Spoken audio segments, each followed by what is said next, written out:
nhẹ nhàng lắm. Cha chị sao cái khăn cha chụp rõ làm để chỉ cho má nè.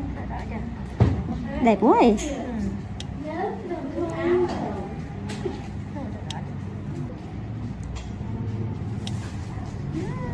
Có sót không? Cái đó mà đây nó mấy cái da trắng là đẹp không? Cái da đen của cô thì nó mấy cái này coi đây các người hả? trời ơi, người nước ngoài họ ghiền đi lắm chị. Họ kêu Ba em kêu giảm stress á. Bà thích coi này coi này tự nhiên cảm giác mình tháng sướng. Anh không nói nữa, ba ghé ba kêu hầu nó ngày mua ba cũng coi hết trơn. Chặt gỡ gì cho ba xem này, ba chị xem này. Cho ông ngoại xem video chính thức của con cháu ngoại luôn. Em dùng tay đúng không? Dạ đúng rồi chị. Đây là một đồ đa chúng ta liên hiệu. Cô này là cô này là mùng, có một bọc nữa, ba bé nên một bọc à. Để là sợ quá trời luôn. Không, cô nó không sệ tới chị, mụn cô nó không sệ. Do hắn nặng mới nói thôi. Chứ còn để bình thường là mụn cô nó mụn. Sợ mụn mũ nó sệ. Dạ đúng rồi. Mà bé là mụn chi em? Bé mụn dưới da chị này. Có lại không có mụn mũ nữa, chị cũng có thể là chị để lao quá nó thành mụn mũ. Rồi chị đang dùng mai thảo mộc đó hả? Đúng rồi, hết 3 lần rồi ba này đâu vậy? Cái mai thảo mộc nó hết đó em nha, nó gom lại đó. Dạ, em biết rồi. Mặt nó đỏ trơn đó.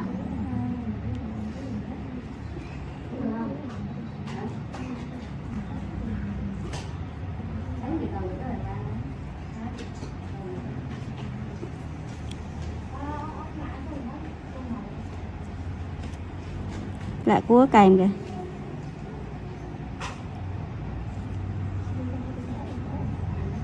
Sát khuẩn cho bay đi.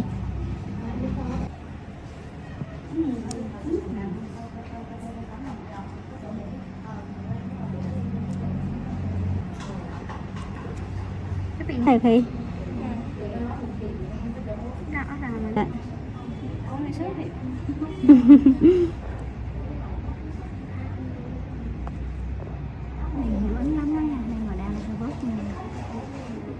Không, nó đen cũng không thái bán ra chị ngay chị. Nói chung là các hình ảnh mình các cái nó lỡ mà cái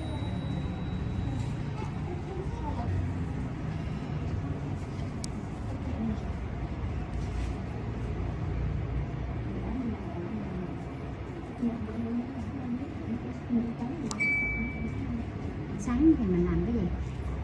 chị hả hay bán này? Thì dưỡng tay mà chị, vì chị không có chi để điều trị hết. Dạ.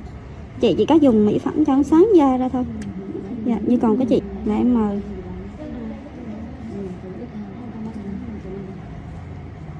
Tá lạ em mới mời. Chứ còn nhưng mà riêng giao tá lạ là em không làm đấy.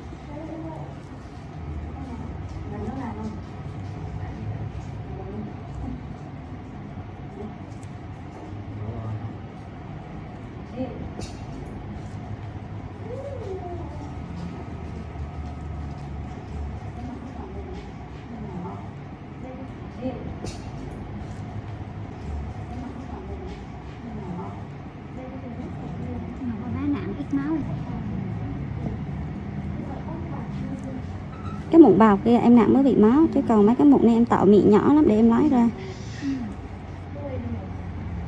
Chứ rạch một cái thiệt bự cơ. Không. Chị dùng cái thuốc kháng đau rất là mỏng, hạn chế dùng xong đồ vì xong sẽ mỏng da quá, ý nóm da đó. Vì da đang mỏng rồi. Do khỏe thì làm được chứ còn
Được rồi.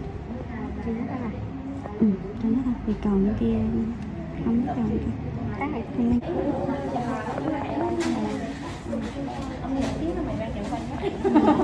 Chứ không hồi đó mà xuống mà Nhung là cả nhà người luôn ở Huế ở đâu cũng vô. Nhưng mà giờ bà có ông chồng chạy xe ôm á, mà còn nó mới là sáng trên đà, rồi ra đến là bà chọn vỏ trên đà là một bao vỏ to, bao trời to. Dạ thì chắc là nghĩ là tháng sinh rồi đấy, thôi bà chọn vô trên đà.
Đang đánh đang với Nguyễn đang đi cái bị trượt cái chân phát đang đi trượt.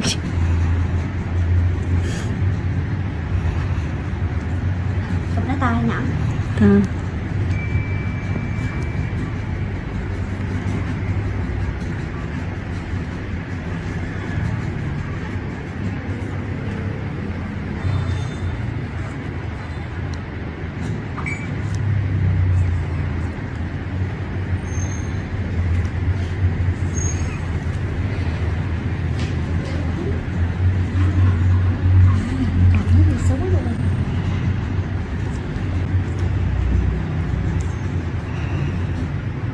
Cố gắng nha con.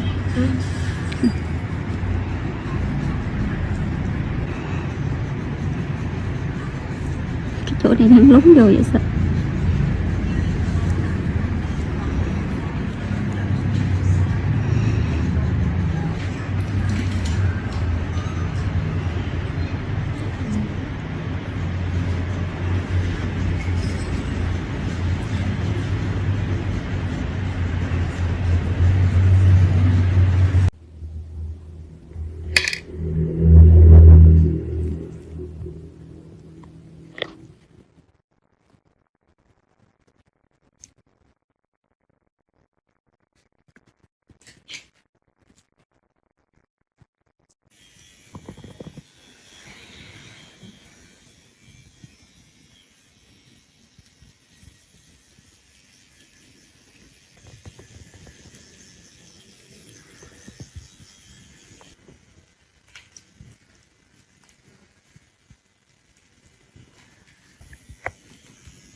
Suzuki step into a parallel universe, next-gen V-Strom and SV spied with new engine platform.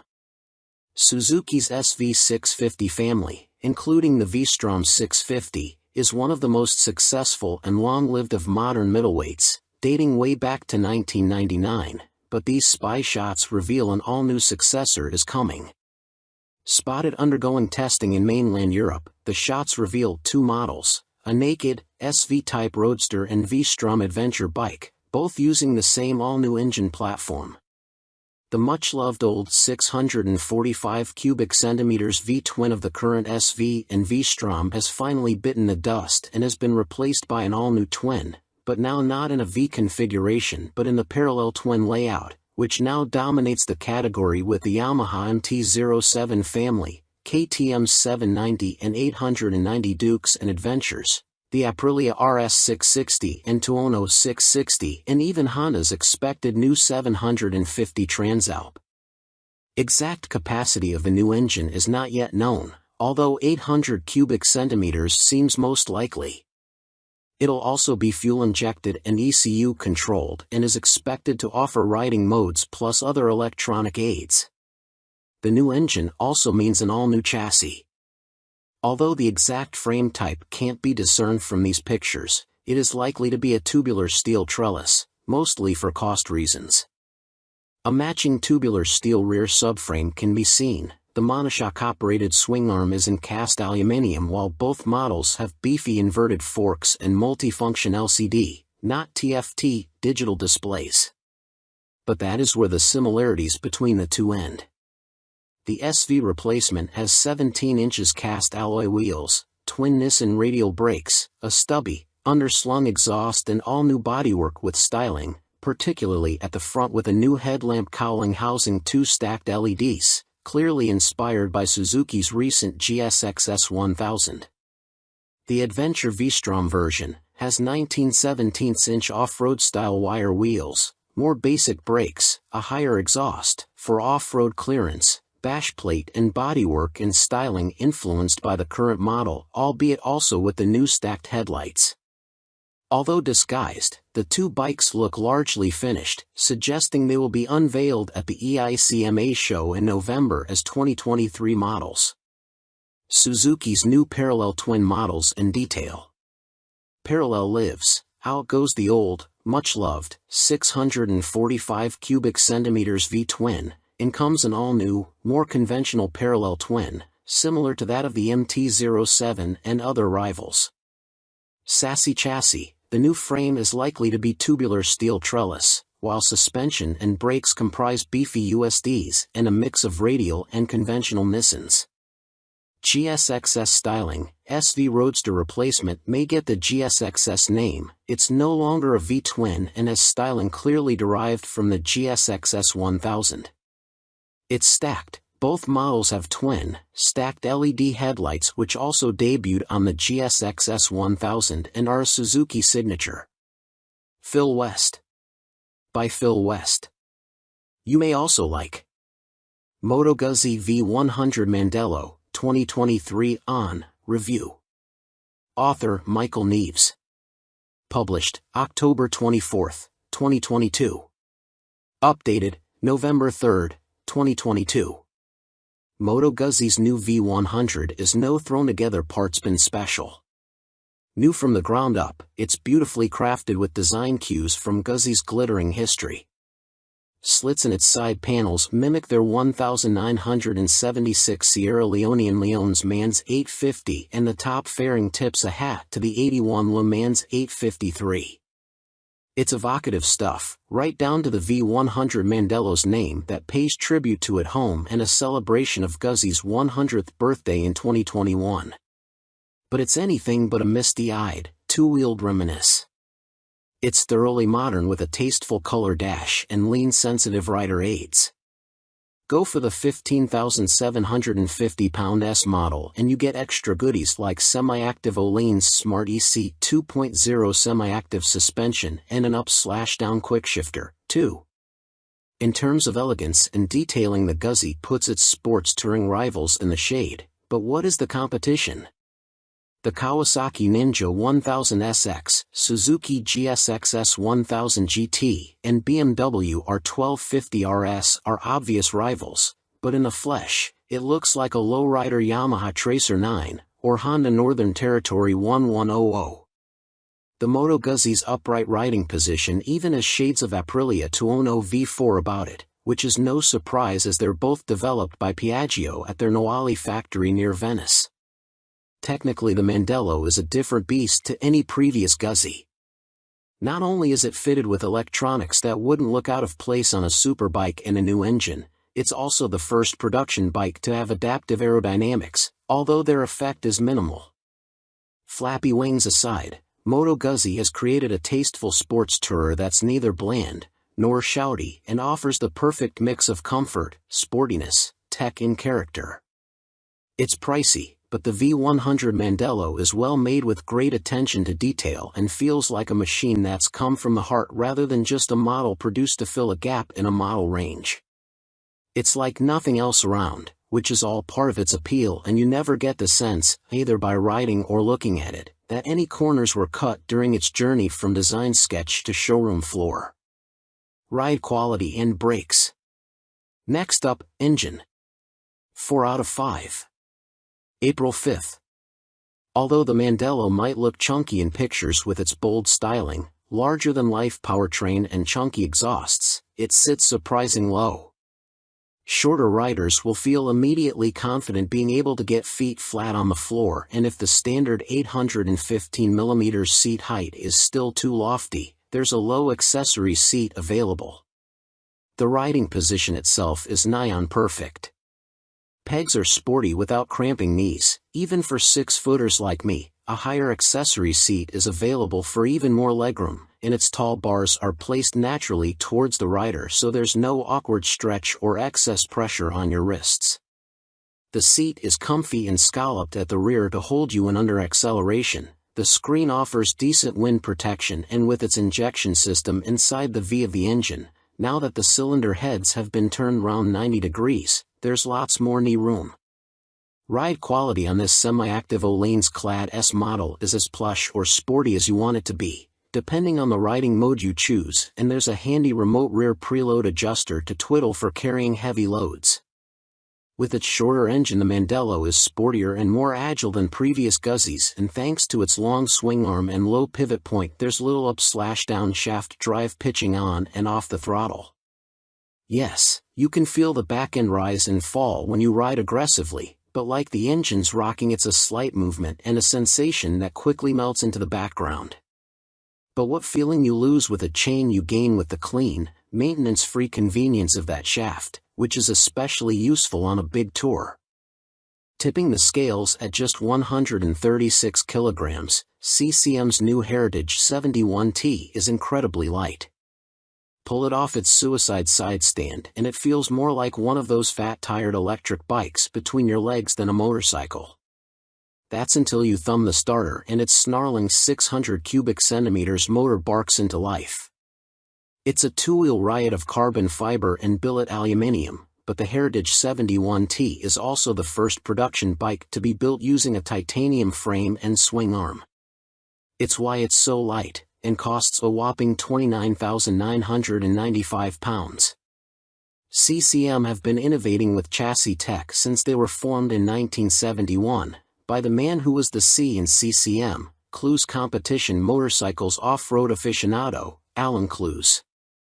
The Bolton factory produced the world's first aluminium trials bike, first aluminium bonded chassis, and former 500 cubic centimeters GP star, Neil Mackenzie won British championships on their Armstrong Badge 350. Based on their popular handmade Spitfire and built to celebrate the firm's 50th anniversary, but delayed by COVID for a year, only 71 Heritage 71T models will be produced. Its minimalist design might look sparse, but the detailing, fit and finish are MotoGP levels of special. A sub-10 Grand Cafe racer from any of the mainstream manufacturers would be just as enjoyable to ride, so if you haven't got a spare 30 grand knocking around, don't worry, you're not missing out. But the CCM will be worth it to the person with deep pockets and an appreciation of the engineering poured into it. It's a work of art you could stare at all day and never get bored, but it also works beautifully as a motorcycle with a lightness and purity to it that's a world away from anything mass-produced. It takes a CCM engineer a week to handcraft the Heritage's aerospace grade 3L/2.5 VCW5R titanium chassis and apply its brushed satin finish. It's 6 kilograms lighter than the Spitfire's 4139 chromoly steel chassis. Not only is the 71T a featherweight piece of art that draws a crowd every time we stop during our test, it changes the handling dynamics. The chassis isn't as stiff as a steel-framed Spitfire's, thanks to the exotic material's more spring-like properties. But the CCM is still pure, direct, and there's none of the mush you feel riding a built-down-to-a-production bike with heavy components, sound deadening and vibe protection.